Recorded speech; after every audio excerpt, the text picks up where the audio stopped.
Piles വരാൻ main കാരണം അത് കോൺസ്റ്റിപ്പേഷൻ ആണ്. കോൺസ്റ്റിപ്പേഷൻ ആൻഡ് ഇത് ഫോഴ്സ് ആക്കുന്നത്, മുക്കുന്നത്, മോഷന് പോകുമ്പോൾ മുക്കുന്നത്.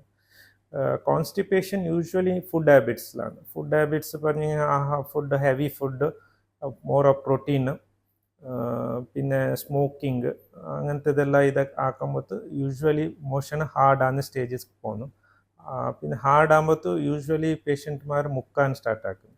ഇത് മെയിൻ 2 റീസൺസ് ആണ്. അത് മുക്കുമ്പോൾ പൈൽസിൻ്റെത് ജാസ്തിയാണ്, അത് ജാസ്തിയാണ് ചാൻസസ് ഉണ്ടാവും. പൈൽസ് ഇങ്ങനെ പ്രഷർ ആകുമ്പോൾ ജാസ്തി ആയെങ്കിൽ പിന്നെ അത് പൈൽസ് പൊട്ടിത്ത് ബ്ലീഡിങ് ആകുന്നത്, പിന്നെ അത് മുറിവാകുന്നത്, ഫിഷർ പറഞ്ഞത്, അങ്ങനത്തെ കോംപ്ലിക്കേഷൻസ് എല്ലാം അതെല്ലാം അങ്ങനെ ആയെങ്കിൽ പെയിൻ ഉണ്ടാവും.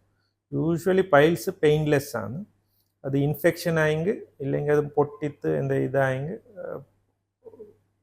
ബ്ലീഡിങ് ആണ് ചാൻസസ് ഇരിക്കുന്നത്. സിംറ്റംസ് വന്ന് ബ്ലീഡിങ് ആണ്. ഇതൊന്ന് മോഷന് പോകുന്ന ജാഗത്തിൽ ഒരു ചെറിയ സ്വെല്ലിങ് പറഞ്ഞ ചാൻസസ് ഉണ്ടാവും. ഇനീഷ്യലി അത് പുറത്ത് വരും, തനിയെ ഉള്ളോട്ട് പോകും. ലേറ്റർ സ്റ്റേജസ് ആകുമ്പോൾ അത് പുറത്തേ നിൽക്കുന്ന ചാൻസസ് ഇരിക്കുന്നത്. ആ സ്റ്റേജെല്ലാം ലേറ്ററാണ്.